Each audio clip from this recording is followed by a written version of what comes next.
America, my name is Irami Osei-Frimpong, or you can call me Coach Irami, as some of the youngins do at the middle school that I coach both girls soccer and cross country. And my journey there begins because my daughter was in sixth grade last year, and I wanted her to play on a winning team. And the local public school is known for just getting beaten by the other public schools, the other schools with kids who have more money and more resources and better skills. And I didn't want my kid to be on a team that lost. I don't like my kids around losers that much. So I had to go and try to make the team not lose. And so I became the girls soccer coach last year at my kids' middle school coach, and they also have a cross country team. And from what I noticed from afar, their cross country team wasn't particularly well organized or well put together. They didn't have uniforms. Kids would come to the meets, and all of the other kids would have uniforms that fit. And the kids at my kids' cross country team, not all of them would have uniforms, and it was just kind of a debacle. They would only practice twice a week, and that's just setting kids up for failure. Practicing twice a week, something like cross country, where you don't have to do like big, huge practices, but they have to be consistent because you're actually building aerobic capacity. You're changing their bodies, and we're just setting themselves up to lose. There are a lot of things at my kids' school which I think are just setting the kids up to lose and to get beaten by their betters. But I'm changing that, and so all you people who say, Irami, all you do is talk on the internet, all you do is talk on the web. Actually, I'm doing that work, depending on what you consider that work is, because I don't get paid that much for coaching middle school sports, but I do it because one, I get to keep my eye on my kid, and I like that, and two, I get to create her friends. Right? Because pretty soon she's going to stop listening to me and just listen to the friends, but I can create her friends. So it all works out for me for the best. And I can surround her with the kind of people that I would like to surround her with because I created them myself through coaching. And it keeps her busy. So there are a few reasons. But in terms of money, this is America. Everything costs. And I end up plowing that little bit of money they give me $1,000 to coach the sport. That ends up going back to equipment for the girls themselves. Because mind you, last year, they gave me a girls soccer team, but no balls. They didn't give me balls. So I had to, I went out and, got out the cheapest balls possible. And of course, they're the cheapest balls possible. So they barely made it through the season before exploding and imploding. But that's what I'm dealing with. And I remember the athletic director gave me a box full of uniforms the week of the first game last year. And you know what? It's an 11-on-11 soccer game, and there were all of 8 uniforms in that box. So it's just not setting these kids up for failure, setting these kids up for success. But I am setting the kids up for success in a lot of ways. And I need you to give money here so that this happens, because I'm fighting culture, right? So I'm fighting culture. I'm fighting a culture gap and a skills gap. What I'm not fighting necessarily is an athletic potential gap. I'm fighting a culture gap and a skills gap, right? So with cross country, it's not as if I'm dealing with kids who are generational runners, that their granddad ran a marathon. No, I'm dealing with kids I'm dealing with kids whose whose mom may have played a sport but hated it all the time because it was poorly organized, and they don't know the agony of defeat or the sweet taste of victory. They definitely don't know the sweet taste of victory, and they really, really don't know the agony of defeat because they weren't really interested. They weren't really invested in it because they were so they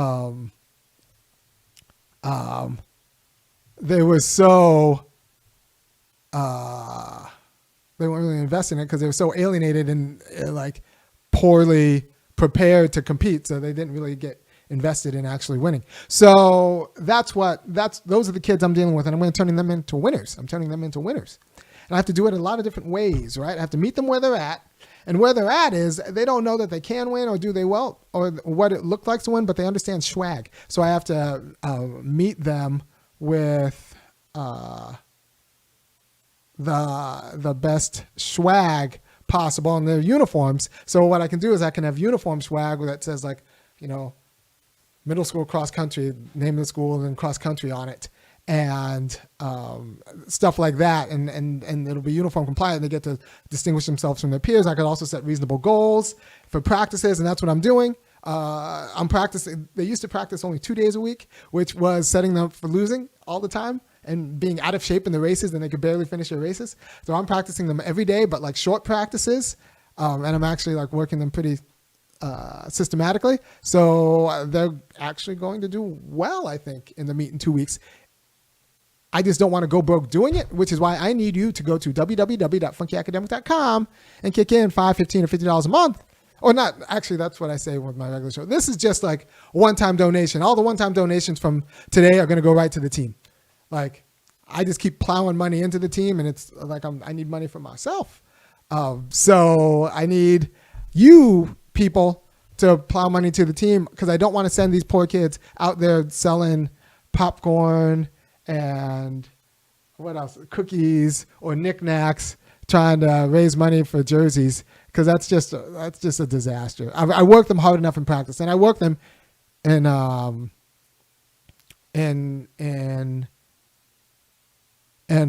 way that's, I don't know, I work them pretty hard. So my preferred way is, I actually think Venmo or the PayPal, and that's what'll happen, and that should be in the description. The PayPal should be in the description. It's definitely going to go to funkyacademic.com, and just pay there, and that'll go to the kids, because I've already spent money on the kids. So what did I spend money on? Well, first things first. Well, not first things first. One of the things is that I needed to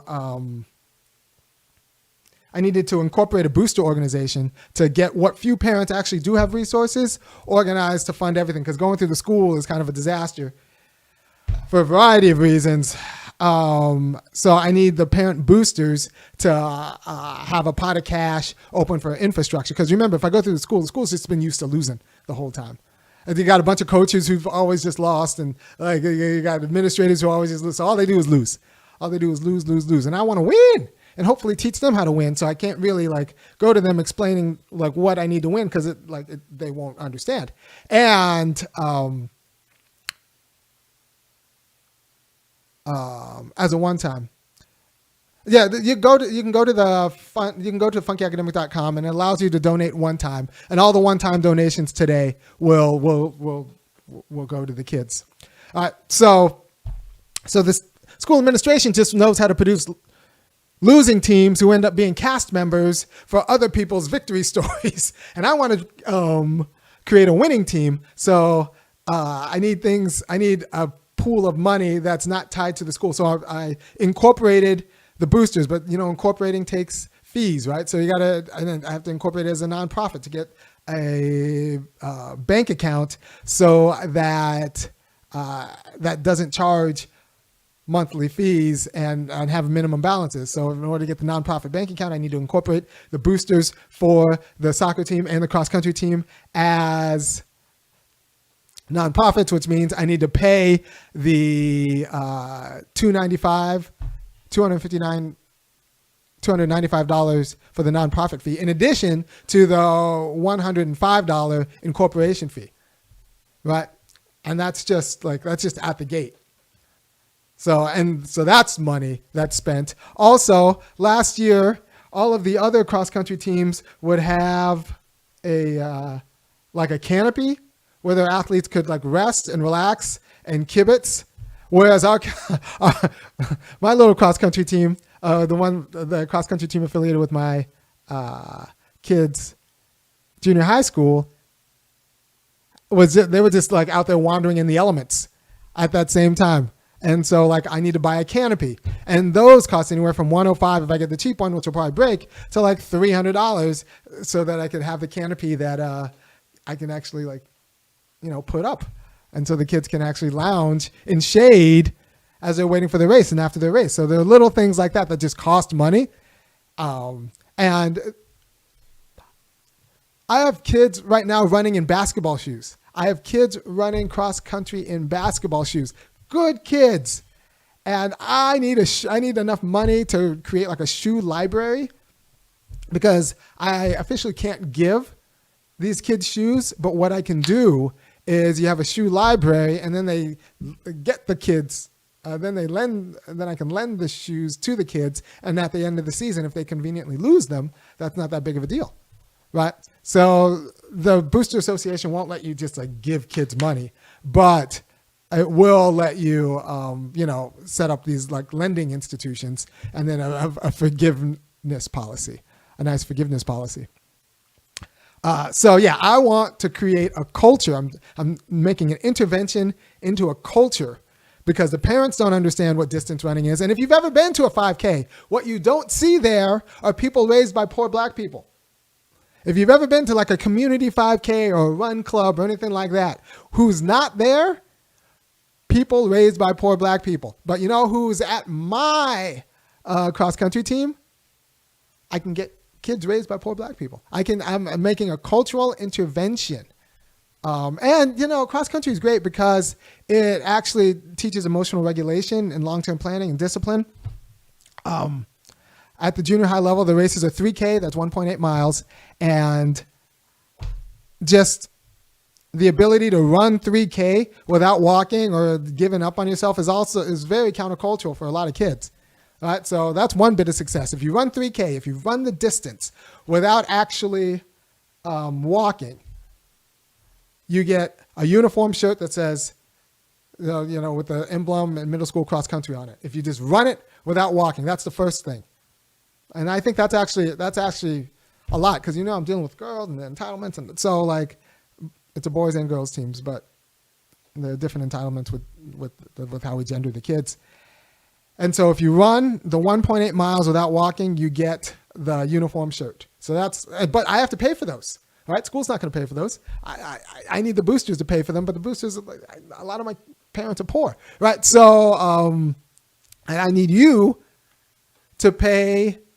To go to www.funkyacademic.com, sign up for a one-time donation, and just pay a lot of money so that I can then pay for the shirts that I get the kids who do the work of running the 1.8 miles, because I want them to train for that work of running the 3K and not the work of like selling crappy knickknacks and candy and popcorn and all that stuff to people. If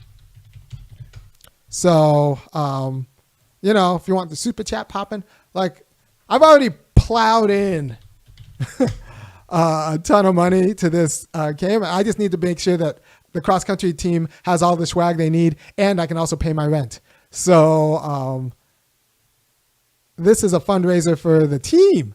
This is a fundraiser for the people. Hey, thanks. Ari Sadiq gave $200. That's great. That buys a lot of uniforms. That covers the incorporation fees. It almost covers it almost covers like uniforms. Like, those are the kind of donations I need. Thank you. You did the job. That's a very important thing that you did, Miss Sadiq. If you want these kids to be in the culture of running distance, right? Like, I want them to have all the swag. I want them to be in a program that works. I want them for the first time, some of them for the first time in their life, to be in a program that works with a coach who's serious about developing them. And there's an opportunity for that, but for things to work, it costs money. It costs money. So we talked about having a canopy for the meets as opposed to having the kids just kind of wandering around in the sunlight. Right? We talked about the school will pay for buses, but registration fees cost, right? It ends up being about $10 per kid, $100 per team. It depends on how many kids. I'm probably going to bring 20 kids, so it ends up being about $5 a kid, but I want them to do like 7 meets. Last year, when I wasn't the coach, they only did like 2 meets, and they weren't really particularly well trained to do any of the meets, so it was all just a very demoralizing experience for them. But this year, when I'm the coach, so far we've had 1 week. This is the end of the first week of full training, and my team is growing. Every day I get good kids who come out because the word of mouth around the school is that it's actually a well put together experience. And while I work them, the kids, like, I have very detailed workouts, and the kids are learning. Because you know what? I talk to them like I talk to you right now, except they're like, 11, 12, and 13. So we have very detailed workouts. What I have 3 different routes around the school. I have something that's about 1/5 of a mile, just about a little shorter than a lap on a track. And then I have a 1/2 mile loop, and then I have a 1.5 mile loop. And everyone just picks the loop that they are, fit for. And then I kind of spread out. I kind of game it. So I run with, and I have my kids too who can run all the loops very well. So I kind of game it so like someone is running with all of the groups of kids at all of the time. And I drafted 1 or 2 parents who can run, and everyone gets a fulfilling practice, gets what they need. And then once they're very good at their loop, then they can promote themselves to the next loop up. I say, you can go up, but you can't go down. So once you master your loop and you can run with confidence under time, then you could promote yourself. And then by the end of the year, everyone's going to be doing the 1.5 loop, and they're going to be doing it fast and with confidence. That means when you go to the meet, that's 1.8 miles with adrenaline. It'll be great. I also got all of the kids' dumb watches. People talk about smart watches, but I got a dumb watch.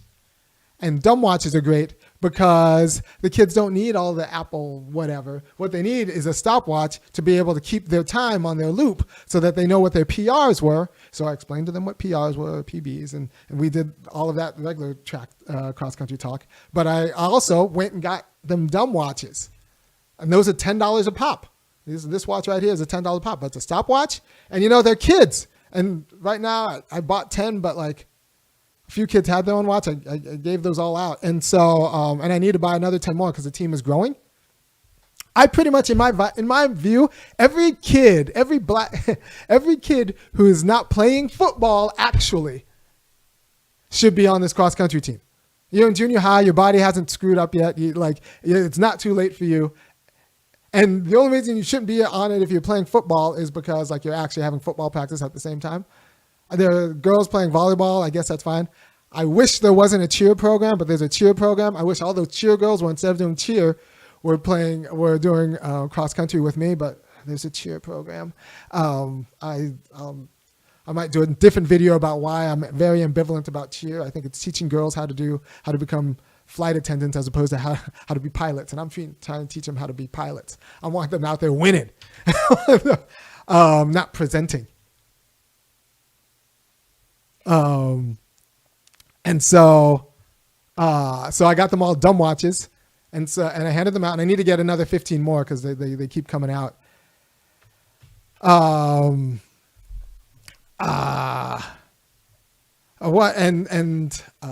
What else do I need? Oh, jerseys, of course, because we're actually going to have enough jerseys this time. And I'm not doing this rent-a-jersey thing, right? So the school administration expects me to have rent-a jerseys and collect the jerseys back. But I think that's nonsense because, one, the jerseys are like singlets and shorts with netting in them, so your nuts are in them. And I just don't think that that's particularly great. And I can get the whole kit for about $25. The running singlet, with the right emblem on it, and the shorts and all of that, I can get that for about $25. So I just feel like they should just keep their track uniform, their cross country uniform, and use it for next year. If you're in 6th grade, you could use it for next year. Although they might hit a growth spurt and might not be able to use it. Or they now have running shorts, or they now have a running singlet that reminds them of the glory days they had when they were in track with me. I don't want to get it back. I want to be able to just buy them their cross-country uniforms, and then they just keep it. And they can wear it when they do their neighborhood or area 5K this summer with their family, or I want them to have running clothes and that they affiliate with, right? So I'm a huge fan. Just give it to them. I don't want to rent. I don't want them to have to give their jerseys back. So kick in a little bit of money because that's where the money goes. What other kind of swag? I want them. one way I can get to them is through the swag. So like, I'm a huge fan. Hey, thanks a lot, Miss Siddig. Like you understand. She just gave $100. Like you understand the struggle. And look, I've just been spending money of my own, just making sure all the kids have what they need because they're going to have a lot of excuses to quit, right? I'm asking them to do something that's hard and not natural.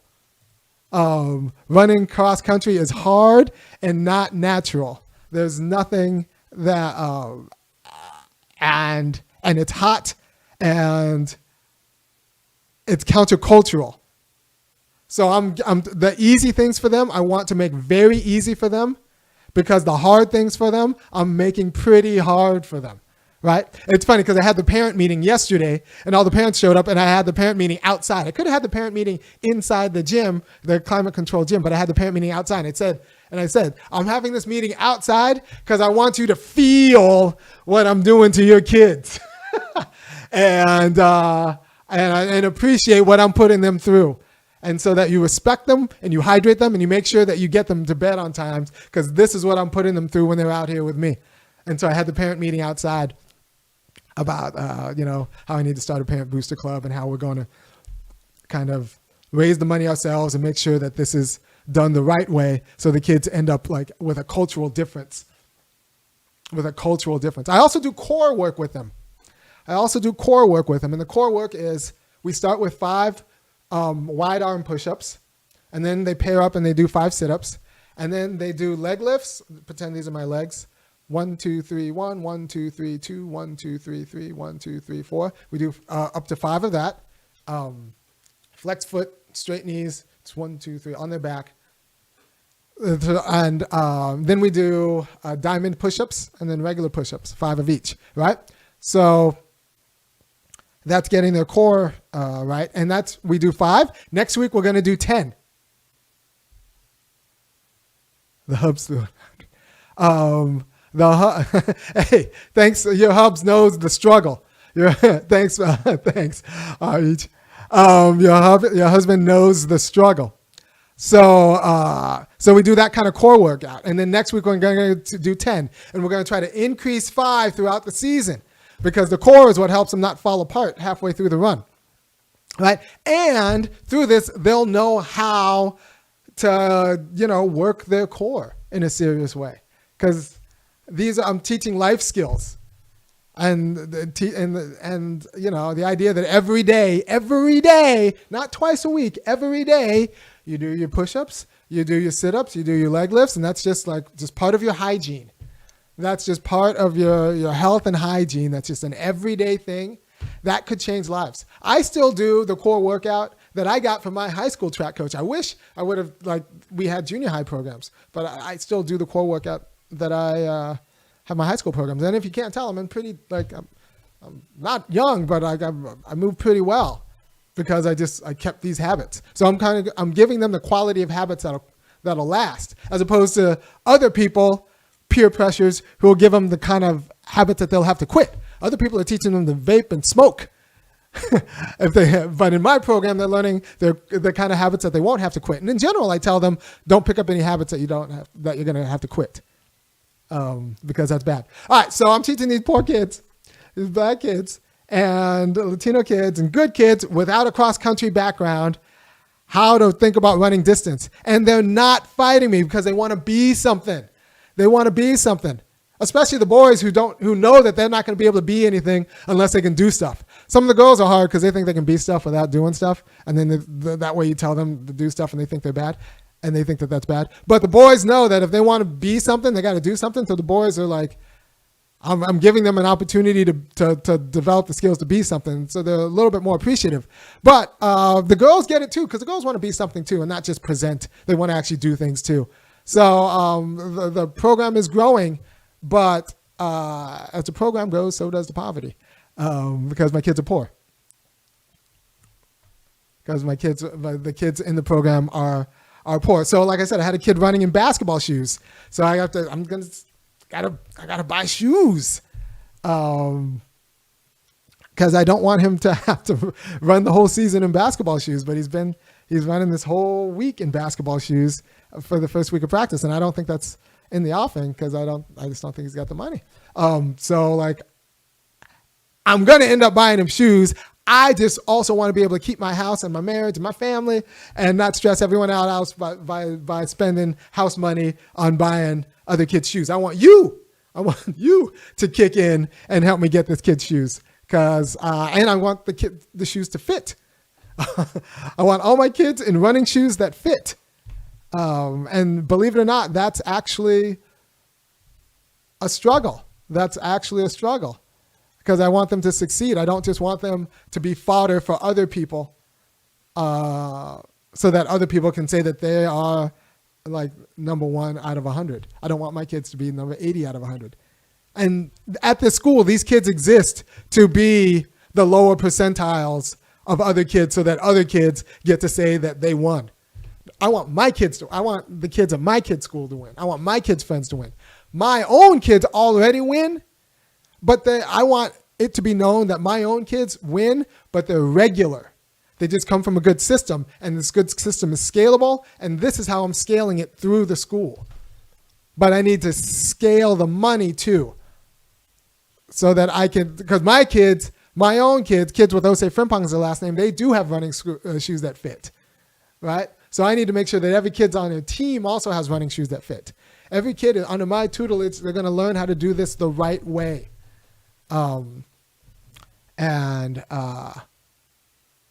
So that's what I'm doing every day. And like I said, we practice every day. It's not practicing just twice a week. Because you go to these adult 5Ks, you go to the half marathons. What you don't see is black people raised by poor black people. There hasn't been a cultural intervention about how to create distance runners, and it's a culture that I think we could do, and I think not just dominate, because we can dominate. I think it's just a life skill and a community skill, because distance runners in general are good people. They're just not black people, and I want distance runners to be black. I want distance runners to look like America.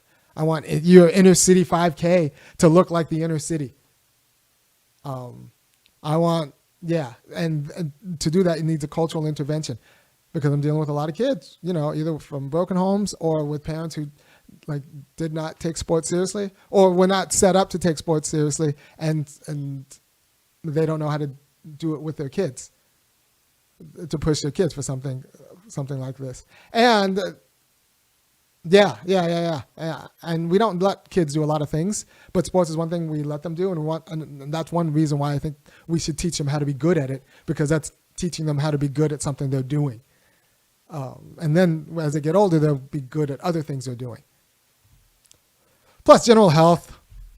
I want kids to actually have habits of health. And if you teach them through this sport, they'll start moderating their own dietary choices. That's how you know you're winning, by the way. When kids start moderating their own dietary choices for the sake of the sport, they decide not to eat the sugar. They decide not to eat the soda, not to forego the fries because of the sport. That's how you know that they've bought in when they're foregoing the candy. So last year, the cross-country team, when I wasn't the coach, they ran 2 meets. This year, I signed them up for 7 meets every weekend. And by the way, if you haven't gone to a cross-country meet, it's actually a beautiful thing. A kids' cross-country meet, they're in the morning. Youth cross-country meets, they're in the morning, so it's all over by 10:15. They give places for the top 10. So it's 50 kids per age group, or 100 or whatever, a big old mall of kids. Run, and the top 10 get awards. They give awards right after the races. So the last kid finishes, 5 minutes later, there's an award ceremony. The kid gets the medal right then. It's all just kind of elegant, and the whole thing's over by 10. It's just a beautiful way to spend a Saturday morning. And it's usually at some picturesque park.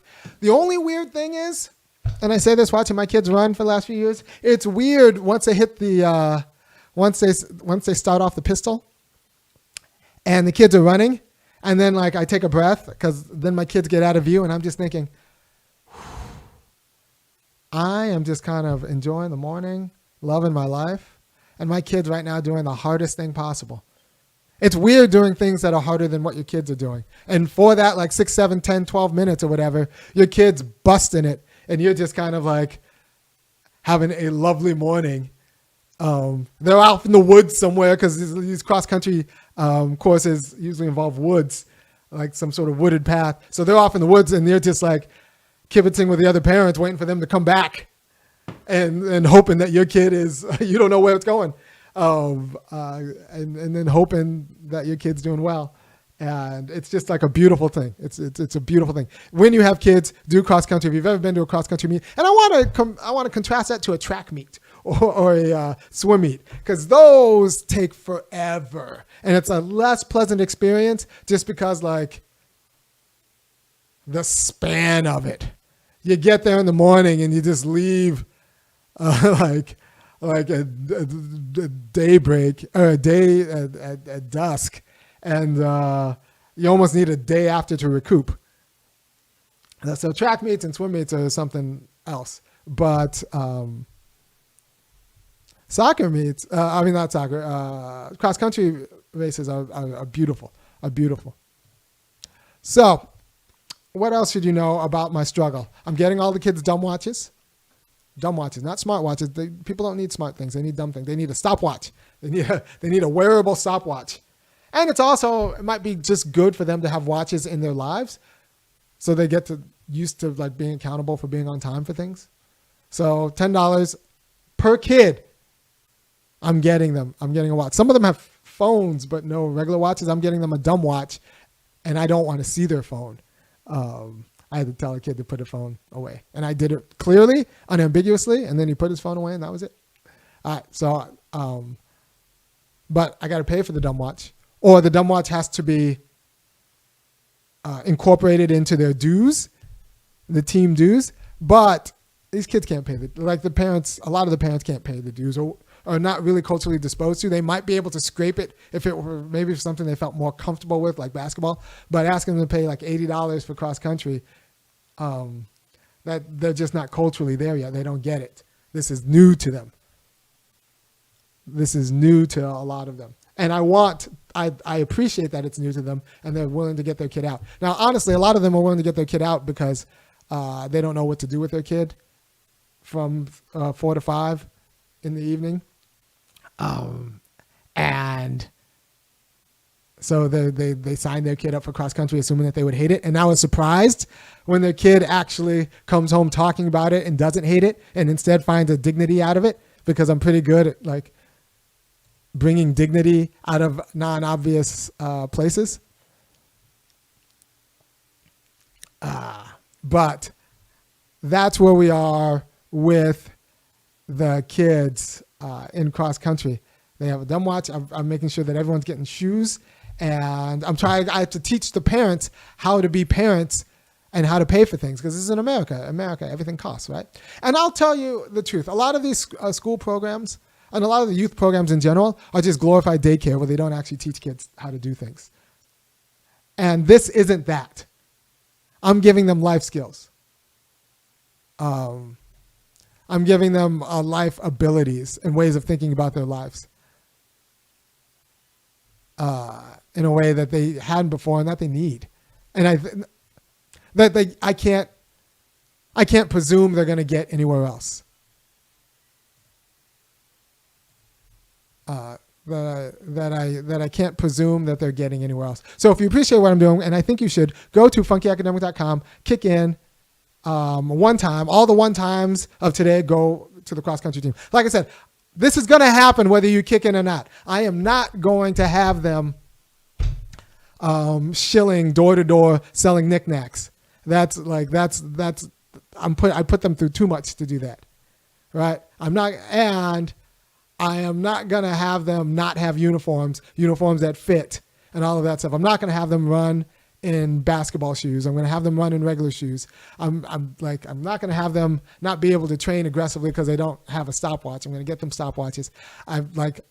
This is all happening whether you pay for it or not. It's just that I don't have a ton of money myself, but I have like a family of my own to keep, and I have my own mortgages to pay. So I need you to help me build this team. Because there's no way I'm going to do it and the kids lose. And not have the stuff to not have a canopy to recline under before and after their race as they're waiting for their other friends to race. Like I'm not going to not have that. So I'm going to buy the stuff. I just also want to be able to pay my mortgage and keep up with my own bills because like all these fees mean something, right? And this isn't just for my kids. My kids are going to win no matter what, but I want other kids to win, and I want my kids' peers to win, and I want them to know that it happens. Like regular kids can win if they have the right culture, and that means the material culture too. If they have stuff that fits and like sleep well enough and hydrate enough and like take care of them, do the core workout and run hard. Regular kids can win if they have the culture, and that includes the material culture. And I need the money for the material culture. I need our kids to have uniforms that fit and not have to share uniforms between races or any of that. I don't even want them to rent uniforms. I want them to have it themselves. And I don't want them to stress out their family by having to ask out the poor kids. Because the rich parents are used to paying for stuff. But also the rich parents don't go to my kids' school. So I don't want to stress out the poor parents. I want them to just kind of know that this is what it is. If you want to be competitive at something, you need to, like, money costs, like being competitive costs. And I don't want them to have to learn that lesson by like selling popcorn or junk door to door or having some cheesy fundraiser. Now, one fundraiser I think I actually could get behind, but we don't have time to deal with this cross-country season. It would be for next year. It would be like maybe a mile run where you have awards for like 5, 6, 6, 7, 8, 9, 10, 11, 12, 13, and maybe 14, 15. Just a 1 mile run, not a 5K, and did like hype it up and invite the neighborhood, and maybe they have that like a $10 entrance fee or a $20 entrance fee, and have that be a fundraiser. I could see myself getting hyped about that, but what I'm not going to do is take these kids who are already, I'm teaching them something so new and so countercultural, and I'm not going to go and then put them out to go door to door selling stuff to their poor neighbors, or make their parents buy extra kind of junk. I want them to actually do the thing, to just practice hard, knowing that when they're done practice hard, there's going to be ice water that I've run around, schlepped, and provided, and there's going to be like everything in their life works. I want them to have a youth sports experience where everything in their life works and it's organized, and that has not been their experience. Their experience is that practices always get canceled, or that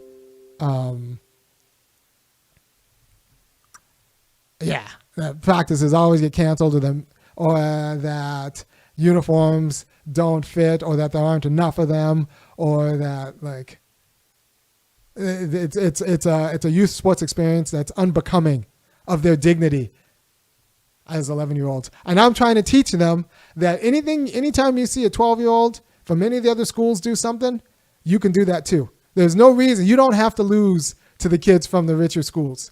But in my school, in my daughter's school, they're used to just losing to the kids in the richer schools. But I'm teaching them, and I'm telling them, and I'm showing them that actually you can beat those kids. You can do it at like you're the same 12-year-old as they are. They just might have a little bit more experience, but I can get you a higher quality of coaching, and I can get you to make them work. You can beat them. They are not better than you. You are the same thing as they are.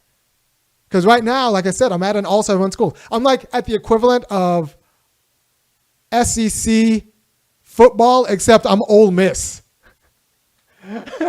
I'm the Ole Miss of SEC football, which means that I exist in order to make Georgia and Alabama look good. Right? I don't want that for my kids. I want to turn my kids into Butler. How did Butler? Does anybody have a story about why Butler always overperforms in the Final Four? If you do, go ahead and put that in chat. Or Gonzaga. I'd like to hear that, because that's what I'm raising my kids to be. These kids should lose at everything. These kids are used to lose at everything. They're told cliches about how they're the best and all that stuff, while also not being able to given the conditions to win. So they're told cliches while they go and then predictably lose. So that's their life. Cliche, loss. Cliche, loss. But I'm actually not giving them cliches. I'm giving them hard, concrete skills, so they're going to win. And that's what I did with the girls soccer team last year, which is one of the reasons why they won for the first time in anyone's memory. The girls soccer team did. Right? But for that, I need you to go to www.funkyacademic.com, make a one-time donation. Because, I'm teaching the equivalent of Ole Miss. Hold on, let me see. SEC. SEC teams. Yeah, I'm the equivalent of Vanderbilt, except football. I am the cross-country coach of Vanderbilt football. And a league that exists, a team that exists, so that Georgia and Alabama get one more win. That's my cross-country team. Except I'm going to try to turn these kids into winners, and I think I can. And so far, I've been more successful than anyone in the school's memory. And it's a big junior high school. Junior high school's a hair under 600 kids. So it's like, it's a insignificant cultural impact that I could do. And I'm building this, and I've been having practice all week. And at the beginning of the week, 7 or 8 kids came out. Now I'm over 20 kids because words of mouth has spread. So now kids from the soccer team come out.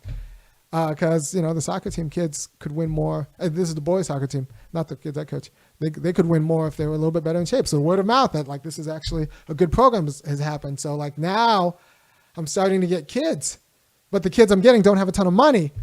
I'm starting to get real expenses. And so I need to I'm building an infrastructure that's going to last for the middle school through at least my third grader, right? So I'm building you a quality of infrastructure that's going to last for 10 years. But that infrastructure takes money. And it takes money in the startup. And you could build it poorly, but then you end up paying for it at the end. And this is what I told the parents yesterday. Look, man, $50 or $100 dues for a sport sounds like a lot of money, but just think about how much rehab or bail costs because your kid doesn't know how to do anything or delay gratification. So they pick up doing easy things. All right. So that's what's at stake. That's what's at stake in my efforts, not only for my kids, but I'm trying to create the external conditions, which means my kids' friends, so that will support my kids. So this is a project aimed at my kids' friends. And, the people who might have more sway over her than I will in a few years, right? So it introduces them to a new community while training that community into being responsible, right? It occupies their time and attention away from a screen. Right? I'm taking these 11, 12, and 13-year-old, and I'm taking them away from TikTok. I'm taking them away from scrolling. I'm taking them away from junk. And I'm teaching them how to understand distance and space and their bodies. Now, when they hear the idea that they're going to run a 5K, they'll know what that means. Right? It's funny because my wife was saying that, I didn't grow up in this kind of culture. My wife's learned a lot being married to me, if you can imagine. And she was like, I remember the first time I ran a 5K, I didn't know what that meant. I was like, do I have to carbo loading at the, she in her mind, that was like a marathon. Because she just, didn't grow up in that kind of culture. And it's just interesting. But now, she's with me. She understands you can just do a 5K and you can train for it or not train for it, but it's not that big of a life-changing thing. And that's what I want to teach these kids at 10 or 11, that when they see a community 5K in 30 years, they can just jump in and do it. Right. And if I do my job right, these kids are going to grow up with each other. Maybe they do cross country, the high school cross country team. Maybe they won't. But when they come back in 15 years, And there's a Thanksgiving cross country. There's a Thanksgiving 5K for adults. They'll be able to run in that with the same kids they ran in junior high school. And it's going to be because of this program. And it's going to be because of this program works and isn't like a fly-by-night program, but it's going to be one that actually works. And that's what I'm trying to build. And if you support what I'm building, and I think you should, go to www.funkyacademic.com. I'm going to keep talking and telling stories and answering the chat until these kids get the money in a way that allows me to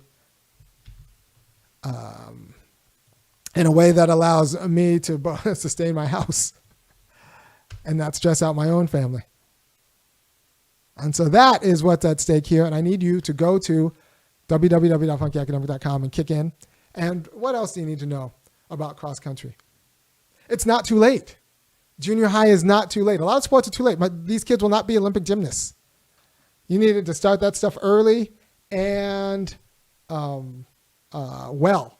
These kids will not be Olympic gymnasts. But it's not too late to be cross country. The sky's the limit. And also the floor, you could set a pretty low floor, a pretty high floor, because they haven't hit their last growth spurt. Their bodies are still changing. We could set a baseline and tackle some of America's more thornier problems with respect to obesity and health and all that stuff with a junior high cross country program that works. And I just want to beat the other junior high cross country programs too. I want to beat the white ones. I want to teach these black kids that they can be. I want to teach the Latino kids that they can do it. And I want to teach the white kids that they can do it with Latino kids and black kids who are not rich.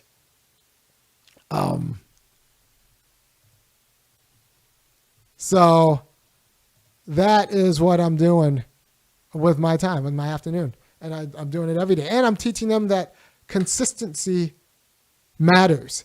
We don't do any enormous workout. The biggest workout's 1.5 miles, but we do it every day. We do it every day. And I said, it's okay if you want to take a Sabbath, if that's in your faith, that's fine. But don't take 2 days off. You do this every day. We do this every day. You do your core work every day, even on weekends. And I showed their parents an app where they can map out a mile. And then that's what they expect. And, some parents get it. Some parents don't. Some liberal parents get it if they've already screwed up their oldest kid and now are trying to rescue one of the youngers. They get it. And like I said, I talk to them like I talk to you. It's too taxing on my mind to talk to different people in different ways. So I'm pretty much straight up with them. I talk to them as if they're graduate students in philosophy about what we're doing and why we're doing it. And it's working. The program is growing. But the program's not growing richer. I'm just getting more poor kids who come in, but they're working and they're earning. They're earning in my esteem. They're just not earning money. But they still need uniforms. They still need registration fees. They still need all of that stuff, which means I still need you. I still need you so that this works. So what else do you get from cross country as a youth? Knowing that it's not too late, you can become excellent at something in a world where it's often too late. It's often too late by junior high. I don't know, baseball, I don't think it's too late. You can still learn the hand-eye coordination. It helps if you go younger with Little League, but you can still learn hand-eye coordination. Girls soccer, it's definitely not too late because the girls soccer is not the most mature game. You need to work every day, but it's not too late to start in 7th grade and become great. It's also portable. Cross country is, because all you need is running shoes, so there's a low barrier to entry. And with consistent work, there's a dramatic improvement relatively rapidly. This is the first week. This is Friday. Kids have already improved since Monday. In 2 weeks, they're going to really improve. And then by the 8th week at the end of the season, they're going to be almost unrecognizable in terms of health and vigor. And I just want to model that consistency because that's what they don't get. That's what they don't get. They get the illusion that you can do things twice a week in a kind of rec sport type of way. or even in the sport last year, they get the illusion that like, you could train cross country twice a week. No, that's just setting you up for frustration because you'll never actually get in shape. And then when you go to the meeting, when they go to the meet, you'll just do poorly. And that's what I saw last year when I wasn't the coach. This year that I am the coach, we're going to do it the right way. We're going to do it the right way. Ezekiel Castleton says, keep raising those kids, Doc. I will. And I raise my kids, and now I got to raise their friends because their friends end up raising my kids too. And I want my kids picking up good habits from their friends, which means I need to instill good habits into their friends as if they were my kids so that when they cross-contaminate each other, my kids will just get good habits from all the way around. It's different for guys and girls for different reasons, but the struggle is the same. The struggle is the same. It's in like you want your kids around good friends, and that means you need to take a vested interest in creating your friends to be like good people, good, interesting people. And that's why I'm doing it. That's why I spend my time at my kids' school. I go back and forth whether we'd be happier if, I made more money, but, we're gone more teaching other people's kids at a university. And there's some ways that would be good. And then there's other ways that like my kids need me now. They need me to be the volunteer cross country coach. They need me to be the volunteer, like practically volunteer. It's $1,000. They need me to be the girls soccer coach because nobody's going to do it. Nobody good's going to do it if I don't do it. And if I don't do it, then they're just around losing teams with people with losing attitudes who don't know how to win. And it's not as if I'm DJ Khaled and all I do is win. But I know how to, and I'm smart enough to teach how to, and it's been effective. Like my 8-year-old ran a 5:49 mile. Right, my 10-year-old girl ran a 6:02, and not 6:02, 6:04, and that was a while ago. She's stronger now, and like I know how to do this, and I want other kids to know how to do things too. It's funny. One of the mothers.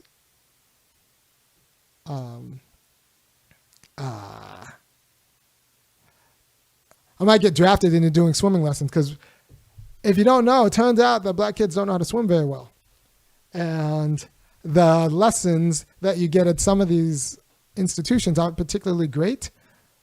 The expensive swim clubs give great lessons, but like the regular YMCA, they might teach a kid not to drown. But like if we actually want them to swim, we have to actually someone's got to do it and invest in them. And that's one thing the swimming culture actually understands it. And we don't do as black people. We don't swim. But swimming culture understands it's something you got to do, and it's hard, and you got to do it. If you're going to be competitive, you got to do it every day. And somehow, they figured it out with swimming, how to culturally, and maybe gymnastics too. They culturally tell parents that if we do this thing, it's not like it's not like a twice a week, and then you forget it. You pay me to do it, and then I'll be with your kid, and then when your kid comes back, it'll get done twice a week.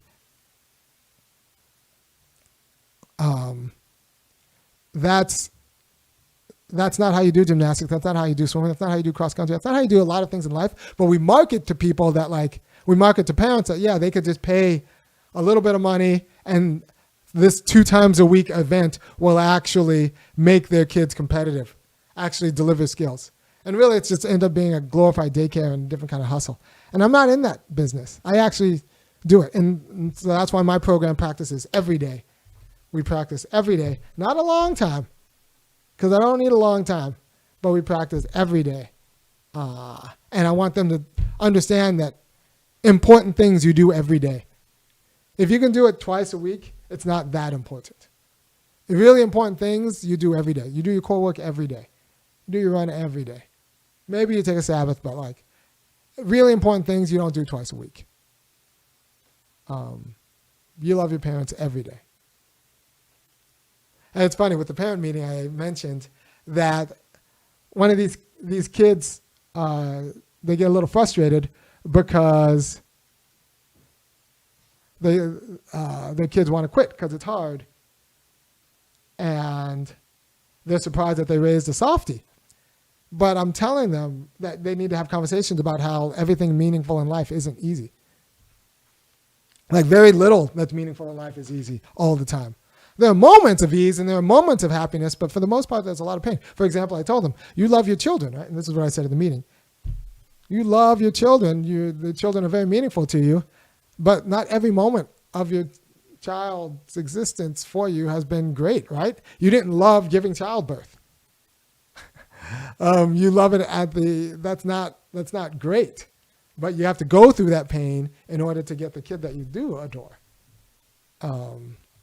So that's what you have to teach them about running, where they're not going to love every minute of it. And parents really screw their kids up by teaching their kids that they should love every minute of their life. Or if they really don't enjoy it, that means something's wrong. That's just not the truth. Hey, thanks, Elias Orstrom. He just kicked in, trying to help me raise the money. Elias just gave $75 on the www.funkyacademic.com. And I was just saying that, yeah, parents let their kids quit too much or teach their kids that the kids should enjoy everything they're doing. And that is a problem, and it creates whiners, and then the kids lose the ability to do hard things. They actually can't anymore. They don't know how, because doing hard things is a skill. And you've given them an entitlement to avoid doing hard things, and I think that's unfortunate.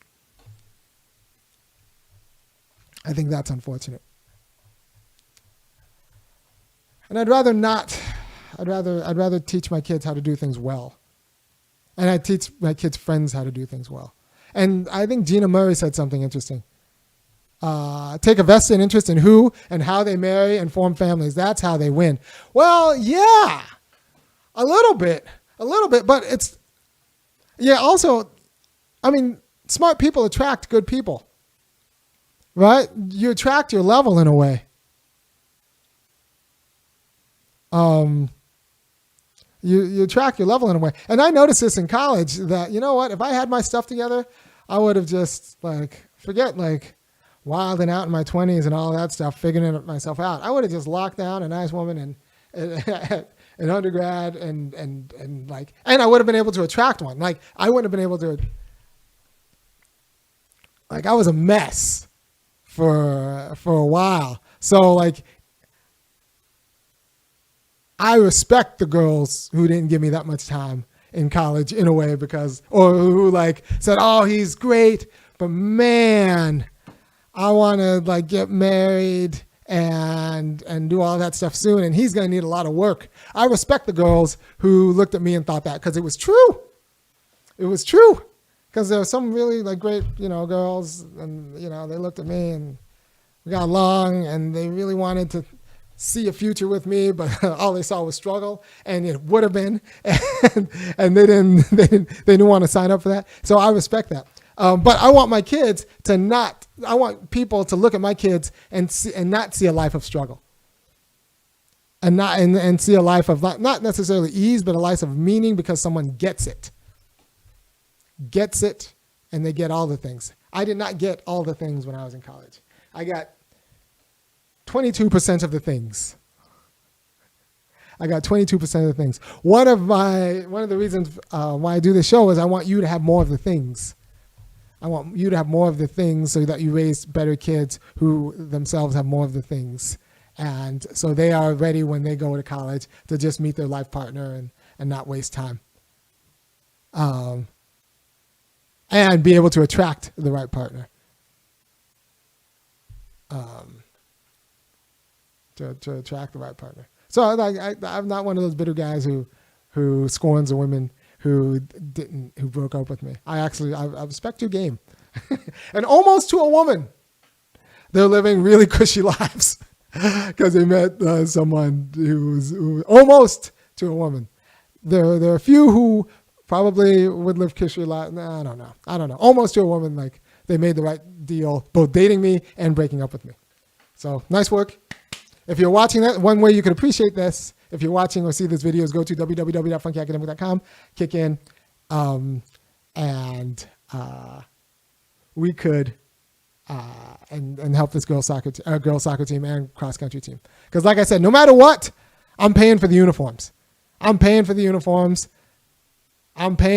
canopy. I'm paying for all of this. I just also want to be able to pay my rent. Not rent, my mortgage, and keep up with my own bills. And you might just understand both the struggle and the virtue of what I'm doing in a way that you want to give money. And I want to give you an opportunity to spend this law gas. Like ideally, I would be working at one of these schools with either like parents who run or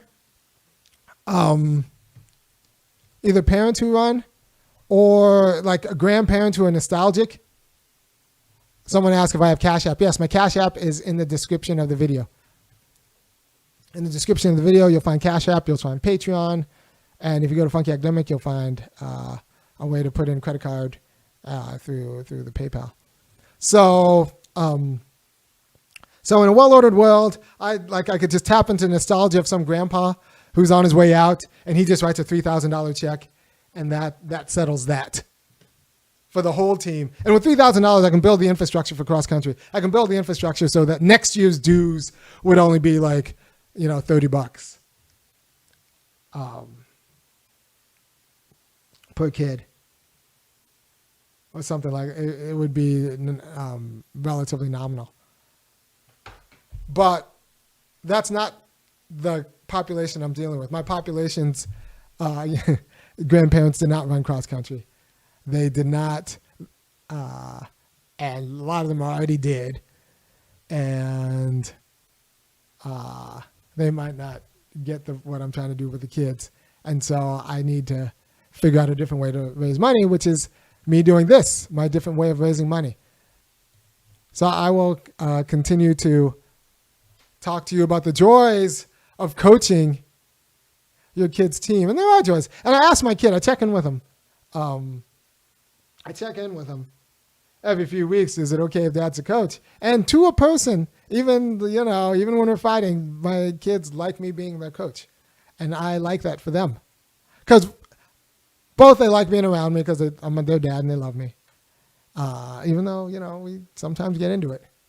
But they also know that I'm coaching well, and they like the idea of having a good coach.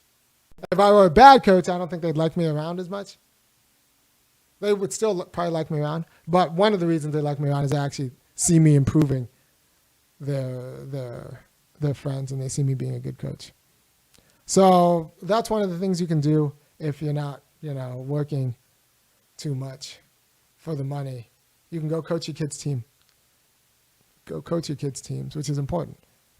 Hey, look, and not just because you want them to be professionals, not just like LeVar Ball coaches kids' team.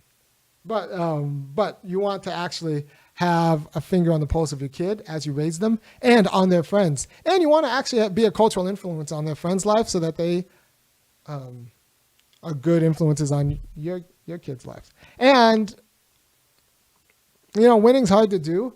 And we train most kids to be losers, especially most kids in poor neighborhoods to be losers.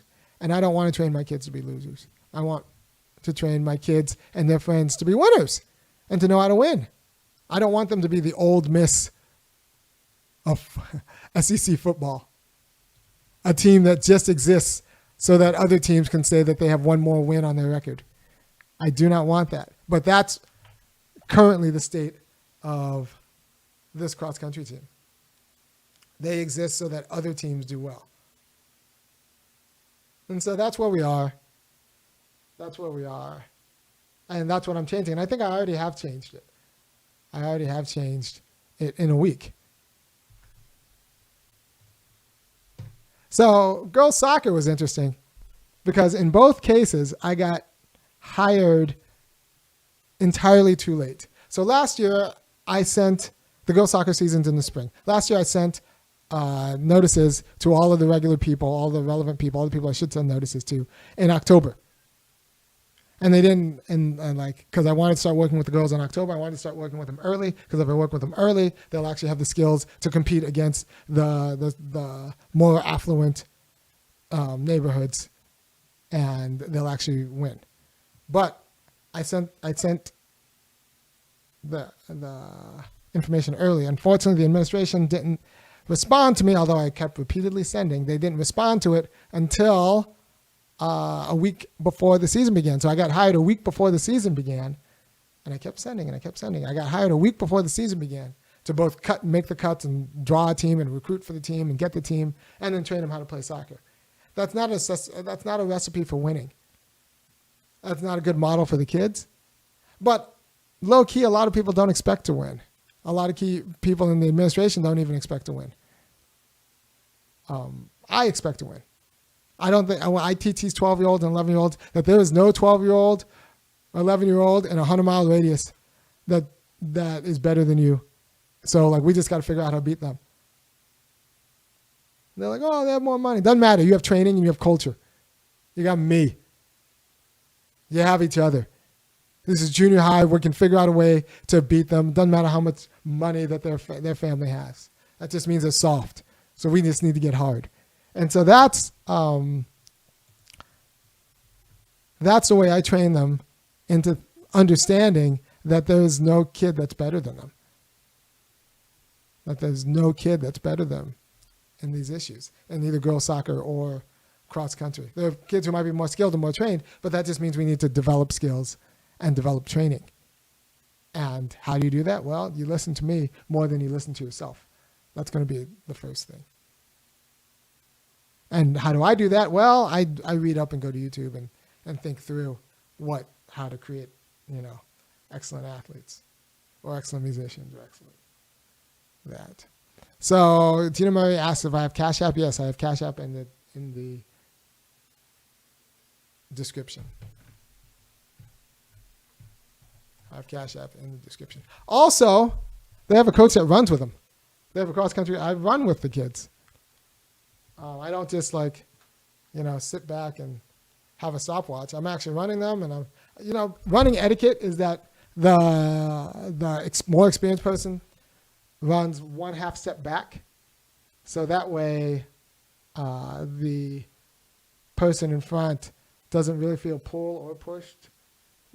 They can kind of push themselves, and so you just kind of run 1/2 step back, and every half mile, every half block or something like that, you just say something good, tell them how good they're looking. I taught the Panthers, those are my kids, the junior high school kids, I taught them that we charge up hills. When you see a hill, all of the other kids are going to freak out and feel sorry for themselves, but we charge up hills. And so I made them say that. What do we do when you see a hill? We charge up hills. Because, you want to get over the hill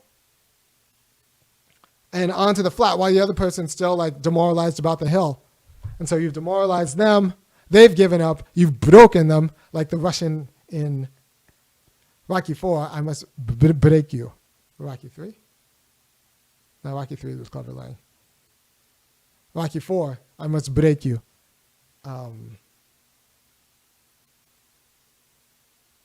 That's what you do when you see a hill.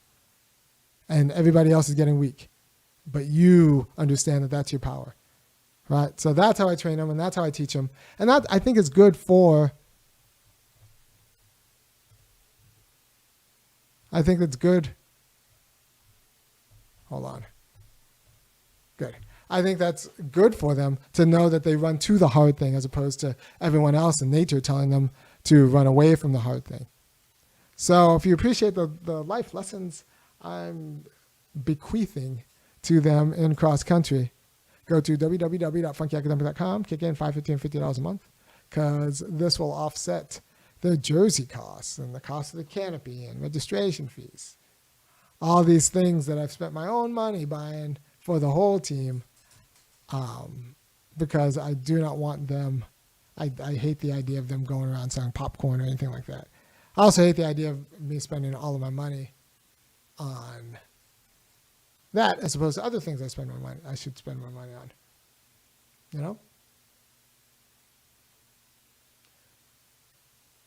So that's where we were. In chat, go ahead and tell me some youth sports stories that I could, or youth sports wisdom that I could impart on the kids. I'm open to ears. I learn. I'm looking at the chat. Fundraiser, Gina Murray says, a fundraiser is needed to help them be husbands and wives because the best and brightest keeps trending down. Yeah. It's going to be rough, man. They're going to be people who know how to work, people who know how to struggle, versus people who don't and live their whole life relying on AI. This next generation is going to be, I think it might be worse. And in terms of confused kids. Now, there's a backlash against that. And a lot of kids raised by liberals are actually tough on their own. So, what, do you want another girls soccer story? Yeah, so teaching girls soccer. So girls soccer is interesting because I'm dealing with kids who are, they're good kids. They're in junior high school, and they just don't have the skills to beat the suburban kids learning soccer, but they have all the athleticism, and it's just junior high school girls soccer, so you don't have to be that good. If you just have a little bit more skill, the game will make sense.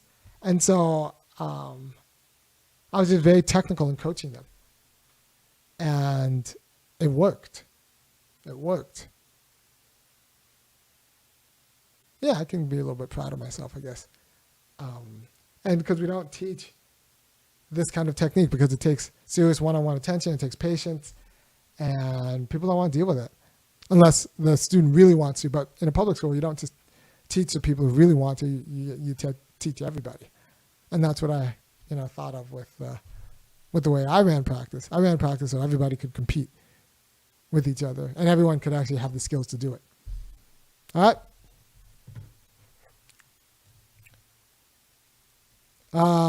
Ezekiel Kazelton says, I wish my father forced me to play sports early. It taught me so much in the little time I did play in school. Yeah. There's an argument, and this is one I believe, that one reason why we don't have more baseball players, one reason we don't have more black baseball players is that baseball is a father-son sport. All the things you get in like Little League twice a year, that doesn't substitute for someone just playing catch with you. Someone just playing catch with you. Your dad playing catch with you. And like just taking you to the hitting place. Batting cages. Someone asks, could I sell Panthers jerseys to the YouTube audience? Yeah, you know what? I might be able to hook something like that up. I might be able to hook something like that up. Yeah. Yeah. Well, we'll see what I can do. I can't do it now because I'm talking to you now and a pretty busy day. But this is where I am. What else? So teach kids fundamentals.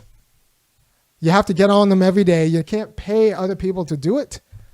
And good coaches like me, I'm a diamond. I'm a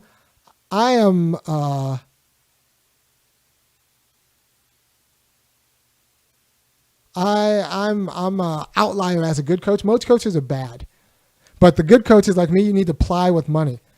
Most coaches, like especially for girls sports, I just tell the kids what they want to hear because nobody wants like whining, crying girls. And then unless the moms are out there, like what the real secret? I said before that the secret is, getting dads involved, and that's good because dads like usually have a better head around these things. But if you get the rare tough mom, either the mom who was an athlete or like the no BS immigrant mom, or just like the rare tough mom who like understands the struggle, they are worth gold because that way you don't look like a jerk for making the kids do the hard things. The mom who actually knows, the mom who was an athlete, we don't have enough of those in the culture. We don't have enough of those in the culture, and the other mom's kind of screwed up for everybody else. Who was a good athlete, who didn't play on a girl's sport, but like wasn't very good, so it's just reproducing bad. The rare mom who was a good athlete, that's important.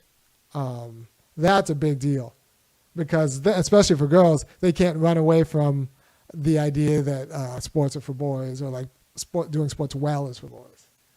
Because you got a real mom who's an athlete. Right. Ezekiel Kazelton says, my dad did force me to play catch a few times. Both times caught ball in the face and had to go to the dentist. My dad, single parent of 3, was horrified to play baseball ever with me again. I wonder what would have happened if I was raised with my dad instead of my mom. I do not know. I need to have more conversations with folks like Ezekiel Kazelton, who was raised by a single father. I think that's a kind of interesting. I want to know single father kids, and I want to know single father daughters. That's probably like a beautiful. That's probably pretty awesome. Single father daughters. And then who those daughters end up marrying. Single father daughters. Yeah. Because if you're a single father, that means you don't have a ton of money.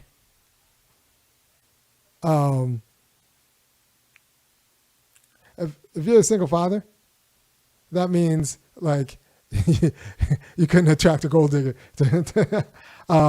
So like you have to have a good sense of humor. So if you're a single father raising raising kids, then like your kids have to have a good sense of humor. Your kids have to because they saw you just in it in a hilarious way. Because your single dad was just like over for some reason or another over finding another stepmom who didn't want to so like that would just be a funny existence to begin with. All right. So what else do you need to know other than good protein intake and high carbs to prepare? I can't think of much. Getting kids to think about junk food in a non-academic way, like getting kids to actually think, oh no, I want to perform, so I shouldn't do this thing. That's actually great. It's a great externality of playing youth sports. I struggle, and maybe you guys can help me. I struggle with my own kids getting them enough calories. Like we've gone to Boost and like protein shakes. Because Pedialyte, like yogurt shakes, just because I put my own kids through so much, but they just eat so little, and they're growing kind of, but I would like 10 more pounds of muscle on each one of the kids, and 10 more just pounds of just meat on each of my kids, because I put them through so much, and they just eat so. I need to figure out a way to. So if you have tricks to get your kids to just eat more, short of feeding them junk food, go ahead and give me the chat on that. Give me the chat on that. All right. So, but if you want to support my kids' cross country team, which I think you should, not just my kids. I coach, so my kids' school's cross-country team. If you want to support the community, go to www.funkyacademic.com and kick in the one-time, because all the one-time payments go to the cross-country team. The reoccurring payments will keep me doing my regular show. Whoa, okay, Raymond Lemon, yes! That's what I'm talking about. Raymond Lemon just kicked in $1,000. My kids are getting jerseys. That order is happening. Raymond Leonard, you are the MVP. Raymond Leonard, be like Raymond, people. That's what I'm talking about. Raymond Leonard just did the right thing. $1,000. My kids are getting. All the teams getting jerseys. They were getting a shoe library. No more basketball shoes. I'm going to Amazon. I'm getting those shoes for that kid today. Thank you, Raymond. Everybody thank Raymond. Everybody thank Raymond. I don't have to worry about my kids. I don't have to worry. Thank you, Ray. Thank you. I don't have to worry about watching kids. And it was breaking my heart all this week. Good black kid wearing basketball shoes, trying to run 1.5 miles every day. I'd watch that thinking I need to just go buy this kid some shoes. Yesterday I made him give me his shoe, and I took his size, and I was just gonna go do it, but then I got my own bills to pay and I just can't buy everything for these kids. Raymond, you are the MVP. Thank you, Raymond. And look, the program's growing. So like, hopefully Raymond, like more people could do it. $3,000 and like, I don't have to worry. Like this team is good infrastructure wise for a decade. This team is good infrastructure wise for a decade. And that is, that means if things break, I can get them fixed without like sending the kids out to like sell popcorn or anything like that. And I don't have to, and I can bring dues down for everything. I can buy extra uniforms. So like they're kids and they'll lose it. I can buy extra dumb watches because they're kids and they'll lose them. I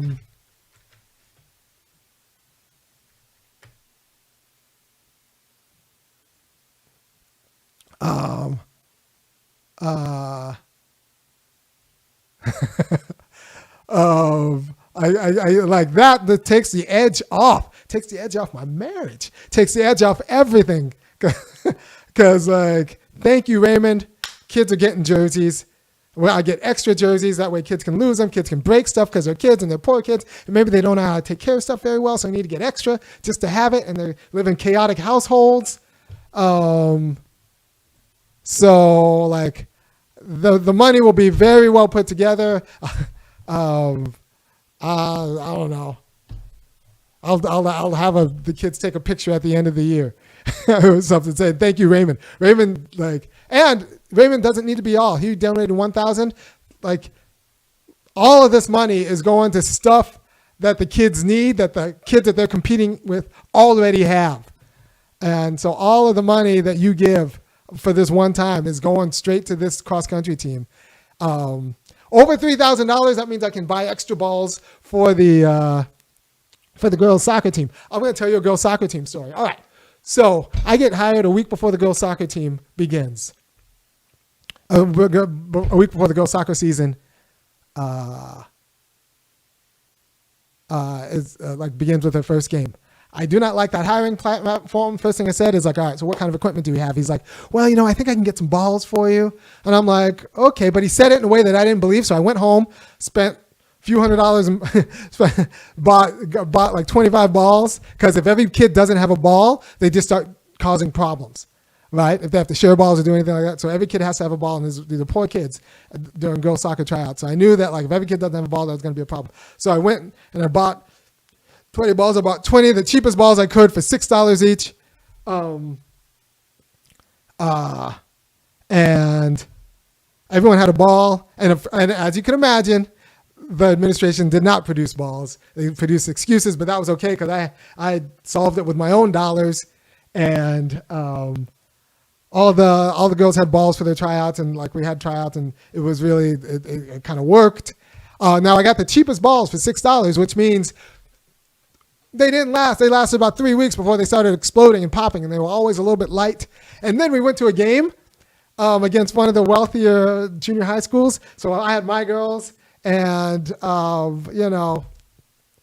their stuff. And the wealthy junior high school, all their uniforms fit. And the coach brought out 2 bags of balls, 2 bags of $25 in each balls. And I'm just like, this is why, this is the problem. This is where money counts. My kids need good balls. My girls need good balls. And then I showed a picture of the balls to the principal saying like, this is why, like, I need these things. Our balls explode. Now they're pimpled and they explode because I had to buy them with myself, and they're only $6 each. This is a $25 ball. And like, this ball will not only last this season, it'll probably last 2 or 3 seasons of heavy use because they paid the money to get the high quality ball. And so this is, me, talking to the principal. And he didn't quite get it until like we won. We were winning, and then tying games. Like last year, for everyone's memory, the team just kept losing. But with me being there, like with me coaching, and regular kids, I just taught them how to play soccer the right way. Regular kids, we started winning, we started tying, and the only reason we didn't go to the championship game is that it went to a penalty kick shootout, and all 5 of my girls missed because in all of my fundamental drills, and we just kept dribbling and doing all these boring fundamental drills. We never practiced penalty kicks. We never practiced penalty kicks. I think I practiced them for like a third of a session, but I never said the magic words, just pass it into the corner. Just give a nice sharp pass into the corner. So everyone just missed the penalty kicks. I've never seen a team miss all 5 penalty kicks. So that was a growth moment for me. But the fact that we got that far and we got to the game and we had a winning season, that was fantastic. That was fantastic. But yeah, all 5 of them missed their penalty kicks. So I never practiced it with them. But that just means they started from nothing. And I had to practice. And I taught them everything to be in. And we were actually winning that game too, except one of my converted basketball players did a handball because she reverted back to her basketball. Like I took kids who had never played soccer and I was turning them into champions. She did a handball in the box and the other team converted the penalty kicks. And so the game ended 1-1 tie. And then we went to a penalty shootout and none of my girls made the penalty kicks. And my daughter had to leave halfway through the game. My daughter would have made the penalty kick. But she had to leave halfway through the game, and that was just like to do CAP, Civil Air Patrol. She's learning how to fly a plane, my daughter. That's great. And by the way, if you're watching this and are interested in kid-type stuff, look at Civil Air Patrol, CAP. They teach your kids how to fly planes. They teach your kids how to fly planes for free. You have to pay for the uniform, but it's a program that teaches your kid how to fly planes for free. Right? And I think that's great. All right, so I still need Raymond did a lot for the team, but the magic number is 3,000. So I'm going to keep yapping. The magic number is 3,000 because that settles the infrastructure for the team for like all infrastructure goods. That means this is going to be a poor school forever. That means next year I'm not going to have to ask for anything more in terms of dues except for like uniforms, because like things like a canopy, things like the status, things like shoes, all of that will already be bought. We'll already have an established shoe library. We'll already have the things you need to get going, to keep going. Like right now, I've spent like $600 just in paperwork to get the soccer and the boosters for cross country going in the last week. Like I said, my wife is not very happy about that, but like I did it because like it needs to happen, and this kind of infrastructure I'm investing in my community. And Raymond Lemon just invested in the community too, because that money is going to go right to like all that money is going right to the boosters account and going to the paperwork and all of the fees to get things expedited to get things going. So thank you, Ray Lemon. And I just need like a little bit more to set the infrastructure. People. So if you're watching, keep going. Yeah, okay, so Gina Murray, actually, you can't assume anything with resource-deprived kids. You have to assume maximum ignorance and maximum,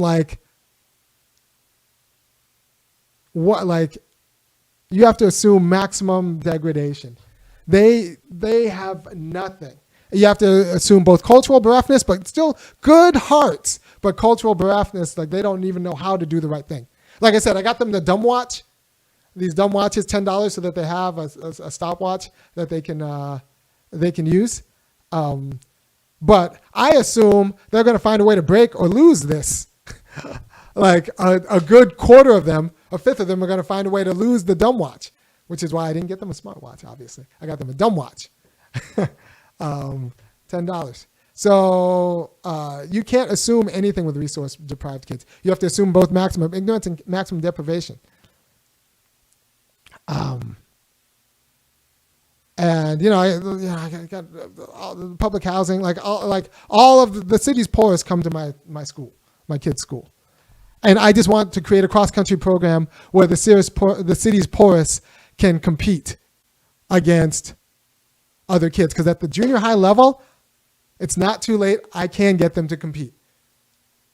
The skills gap isn't that big of a deal. It's not. I can get them in a year. If I can fix their diet and get and get their sleep schedule right, and they don't have too many bad habits, because they haven't picked up bad habits either. That's the thing with getting them at junior high school. They haven't picked up smoking and vaping and all that. Not yet. So get them in 6th grade, 6, 7, 8. If I get them in 6, 7, 8, I can preclude all of the bad habits. And that matters.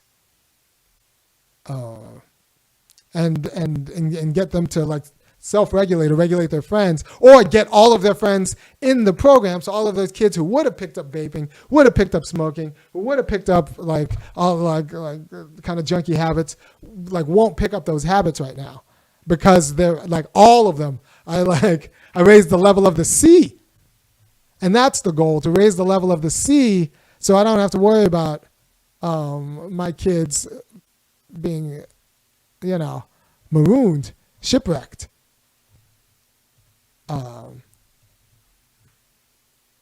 So yeah, Gina Murray is right. The extent to which you cannot assume anything with resource-deprived kids, and they're kids, so they're actually, and they're kids who actually try out. So they don't want to lose, and they're not losers.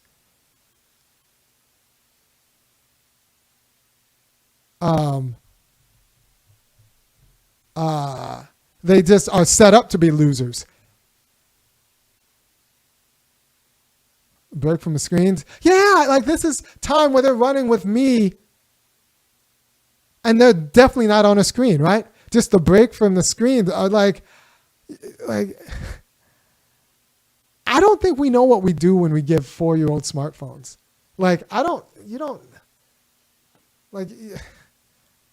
Right. So they have a productive, active habit that's just not involved in the screen. Now, admittedly, I watched too much TV when I was a kid, but it wasn't like an algorithm. It was the Fall Guy. It was cartoons when I came home from school, and it wasn't great. It wasn't nearly as enjoyable as the content now is, because it wasn't driven by algorithms that's organized to stupefy you. It was 3 channels because we couldn't afford cable. So I think we had more. We had maybe 5 channels, because I remember KTLA. So it was the 3 networks plus KTLA. I was in Los Angeles, and that was my screen addiction. And it wasn't great. We don't use screens in this house, but it wasn't nearly as degrading as what these kids are being subjected to, of their own design, right? Because they'll choose to do it because they're now addicted to it. It's a pathology.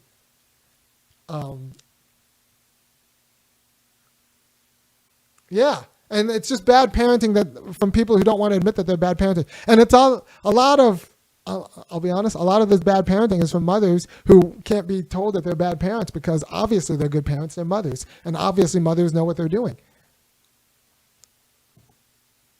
So and I see it. Like my wife and I went through this years ago. So we were set straight on that.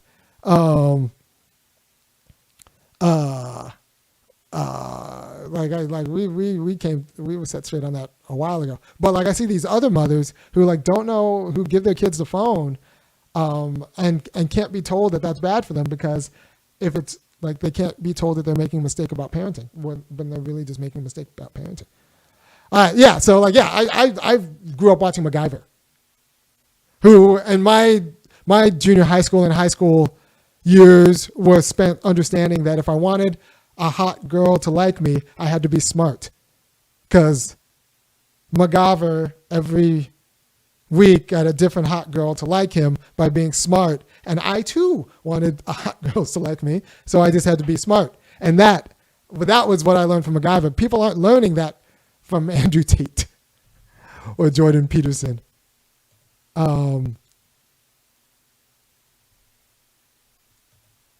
That's the situation they're in, which is different than the situation I'm in. Or like, the algorithm will feed your kids all sorts of junk, right?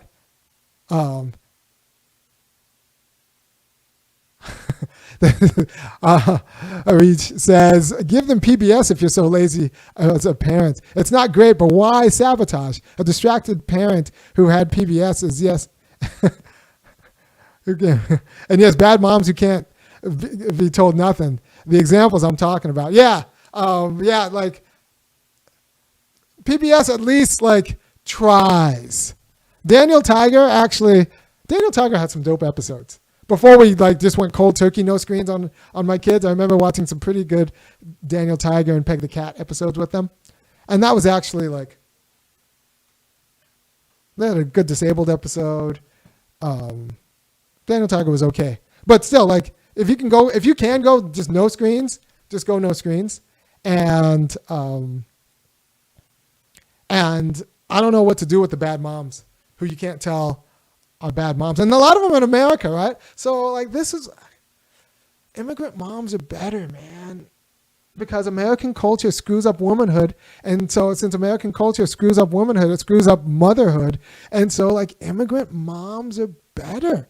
They're not, like, universally better in all ways, but, like, you don't have to worry about a lot of the nonsense, like, especially, like, serious ones, right? So serious American women, a lot of them just don't know how to be good moms, even if they have too many, like, bad, and even if they have, like, the right heart and the right resources, they're just bad at it because, like, there's too much woo in their life.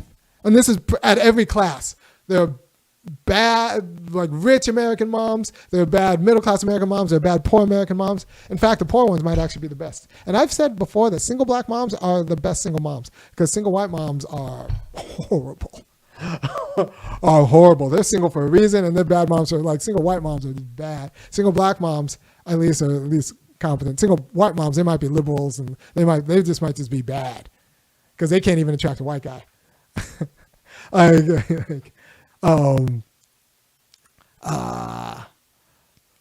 This talk is going to that line's going to get me a lot of static, but I'm right. At least single black moms at least know how to do it, like know how to do things, and they don't expect a man to do things. All right. So don't give your kids screens. Give them to cross-country coaches instead. And if you want me to be better with the kids I have, you go to www.funkyacademics.com, kick in $5, $15, or $50, or a big one-time donation. I'm trying to get to $3. Go ahead and give $100 for these kids. Raymond Lemon's out there doing the Lord's work and gave $1,000, but it's not because I bet you Raymond Lemon's not rich. It's just that he knows the struggle and he knows what I'm doing. If you know, you know. If you know that he's not just giving away that money, but that I'm doing things the right way for the right kids in a way that'll allow an impact. He invested in my kids at Hillsman Middle. That $1,000 over the course of their life earnings that Raymond Lemon gave, that $1,000 over the course of those kids' life earnings is going to be millions, because that's the multiplier we're talking about with the age I'm getting them doing this cross-country program.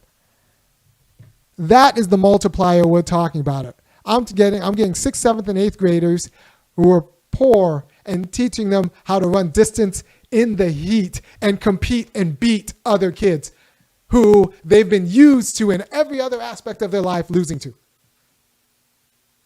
And not in a cliche way. I'm not one of these coaches who say, like, you can do anything and then go out and watch your kid lose by 40. I'm actually one of those kids that say, like, all right, you're going to lose by 40, but here's how the next time we can do and lose by 20, and then how the next time we win. Like, I never talk to them without a strategy for winning. This all ends in winning with me. This all ends with beating their asses. The next team, except I don't curse with the kids. For the most part, I talk to them like I talk to you, but without the swearing. But the goal of this is to teach them how to win. Now, the first season, a lot of the kids. The first season, I said the goal of the season is so that they can run 3K. I want them to be able to run 3K. I want them to be able to run a mile, 1.8 miles, without walking up hills and over dales, and I want them to be able to do that.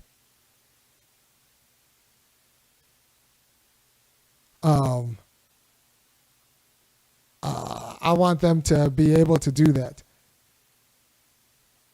I want them to. So that's the first year. If you've never done anything hard and you spent your first 10 years or 11 years eating McDonald's and playing video games, and you come out to my cross-country team, I want you at the end of the season just to be able to run that 1.8 mile. We got 8 weeks to make it happen every day. We do it every day. We run a little bit every day. We'll get you there. And that's going to change your life. I changed that kid's life. And those are the kids I'm dealing with.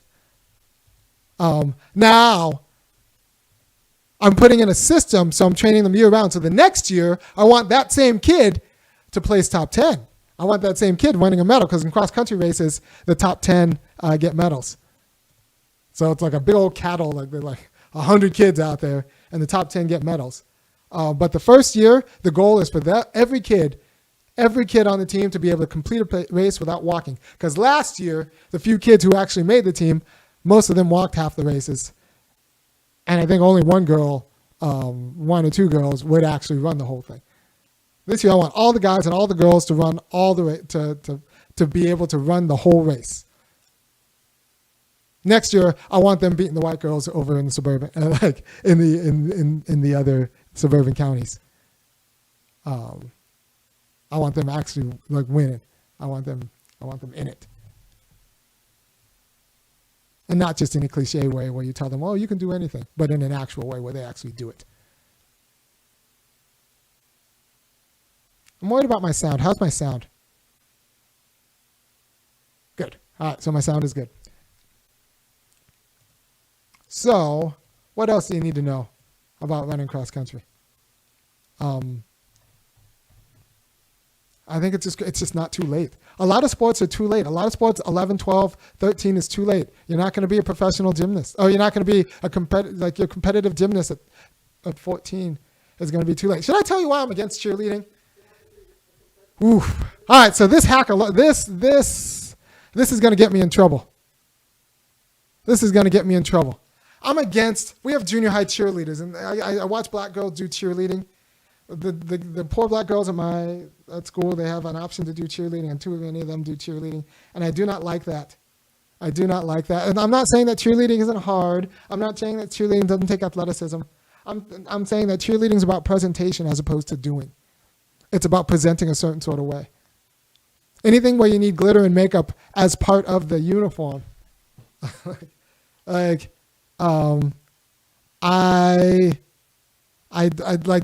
11, 12, 13-year-old girls, I want them to be the thing. And I said, and I think before that, like, it's like training girls to be flight attendants instead of pilots. I want you to train these girls to be pilots. And people call me a misogynist when I start talking like this, but I just don't think cheerleading should be a thing.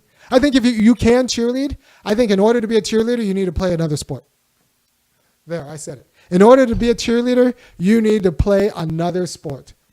So we can have cheerleaders. Cheerleaders are great. You also have to play another sport. Because your life can't just be supporting someone else who's actually doing something. And I don't want to say, well, cheerleading is a sport too. Gymnastics is a sport. So have real gymnastics teams. And I would be in support of real gymnastics teams. I think gymnastics is great. I would like elementary school gymnastics teams. Real gymnastics teams in elementary schools. I think that'd be fantastic. And elementary and junior high and high school, yeah. But don't call cheerleading gymnastics, because it's not. It can have gymnastics elements for some people who already have been trained in real gymnastics. But to think of cheerleading as gymnastics, like, just undermines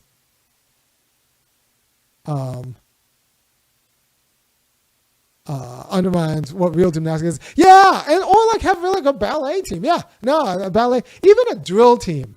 I'm cool with a drill team because that's like, all right, we're dancing, we're doing it. Like I'm cool with like I think it's a performing art, not a sport, but like I'm cool with that. Cheerleading, it's neither of those things, yet pretends to be all of those things, and I think it's just bad for black girls as their only thing. If they want to play on the basketball team and also be cheerleaders, if they want to play if they want to do cross country and also be cheerleaders, good. Play on the soccer team and also be cheerleaders, that's fine. But if you're just a cheerleader and we have an entire community of people, an entire community of black girls who can't swim but can cheerlead, I do not like that. I do not like that. And that's what I'm saying.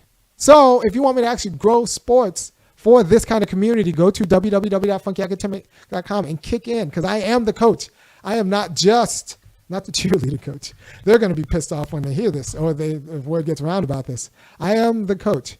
I want kids to like play the sport and play it at a high level, not like dilettantes, not twice a week, but actually like do the everyday training.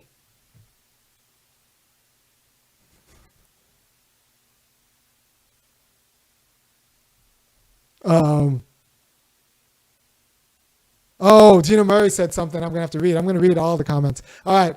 In poor black girls, cheerleading is the same thing as striptease. I didn't say it.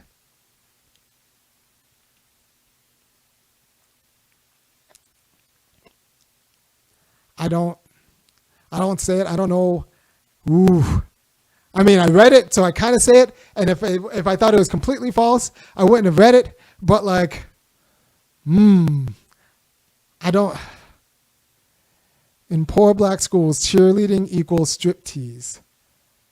I don't want to see these girls on a pole. I don't like poles. So but it's not. It's similar. It's similar things. It's similar. All right. Honestly, I looked funny at even the AP kids who were cheerleading. Honestly, it communicated to me that at the end of the day, the girl's job is to be pretty. So that is a problem. I think you can do something else plus cheerleading, because it's good to teach yourself like, and to be taught formal ways to how to give praise to other people. And it's a skill to be looked at. That is definitely a skill. I'd rather them learn it in drama or speech and debate. My girls aren't going to be cheerleaders. But like, I'm okay with cheerleading as long as it's not like your thing. You should have a different thing, and cheerleading is something else you do, not instead of. Right. And then then Ali Mustak says, you talk about kids' sports more than you talk about Gaza. Yeah. I think the way we talk about kids' sports is important, maybe in a different way as the way we talk about Gaza. Right? Yeah, that's the vibe I got from a predominantly white school too. Yeah, so here's the deal. I feel like the stakes are different when it's a predominantly white school. I don't mind white girls setting themselves up to be strippers, because they don't end up strippers. They end up catching some white guy. I would still rather white girls not cheerlead as their only thing. But like, I didn't get like visibly like upset until I saw like so many overweight black girls going to cheerleading. And then I just got like, or like not overweight, just like, I don't know. I don't want to see poor black girls going to cheerleading as their only thing. I just don't want to see that. I don't want to see that. I want, if they go into cheerleading, but like go into something else and cheerleading. Do flag football and cheerleading. Do cross country and cheerleading. Do basketball and cheerleading. Do girls soccer and cheerleading. Do track and cheerleading. If you're just doing cheerleading, that's not how we win, people. Do swimming and cheerleading. There's that movie Little Giants where the Icebox is a cheerleader. Icebox is the linebacker for the team, but she also wants to cheerlead. There's a scene where she comes out. I like that movie, actually. Icebox. And the annexation of Puerto Rico. Yeah, so I didn't get the visceral disgust from the white girls going to go do cheerleading that I do from black girls, especially, going to do cheerleading, because I just don't think it ends the same. I don't want it to end the same. White girls get to be ridiculous. That's not my problem. Black girls, we're being pilots. You're learning how to do the thing. Have them cheer for you. You get on the, we'll do whatever it takes for you to go and learn how to do the thing. By the way, if you appreciate me talking like this is going to get a lot of heat, but I do it for the team. Go to www.funkyacademic.com and kick down. All the one times today, go to the team. All the one times today, go to costs for the girls cross country, not the girls cross country team, the cross country team at my daughter's, the growing cross country team, boys and girls. And I say in a well-ordered way, I'm going to keep talking till all the money till the money comes in, that I can get everyone what they need. In a well-ordered world, everyone who's not actively playing, like girls volleyball at my daughter's middle school, and is actively busy at that time, should be on my cross-country team. They should be on my cross-country team. It's just such the perfect age to be able to learn how to run 3K. It's the perfect age to learn how to run a mile and an eighth fast. Because if you can do that at 11, 12, and 13, you'll probably be able to do a lot of other really cool things too. I don't want to create professional runners. I don't even care if you do cross country in high school, although I think it's a pretty good high school sport. But do it in junior high, and you'll be able to do it'll set you up for conditioning for all of the other things. So do it right now. I got a lot of baseball players. Actually, the white kids I have on the team are baseball players. Black kids don't play baseball. And I have a few basketball players who are doing it to condition for basketball and baseball, respectively. And I have a few soccer players. But I want all of them. I want it all. I want them all to be doing this, because this is better than scrolling TikTok, man. This is better than doing whatever else they're doing when they're not learning how to run 1.8 miles well. All right. Hey, I want to thank everybody. I want to thank especially Ray Lemon, but everybody who kicked in and understands. I'll keep you up to date. I'm going to announce this to the team. I'm markedly less stressed. First, I'm going to announce it to my announce it to my wife. Say I didn't put the mortgage money into the team, but I'm going to announce it to the team. We have the infrastructure. We have the infrastructure to build a winning cross-country culture. This is a cultural intervention. I want girls quitting cheerleading to run cross-country. That's how I know I'll win. When I get poor black girls who quit cheerleading to come run cross-country, that's when I know I win. And go ahead and clip that. Clip that. That's how we know that we got cultural progress.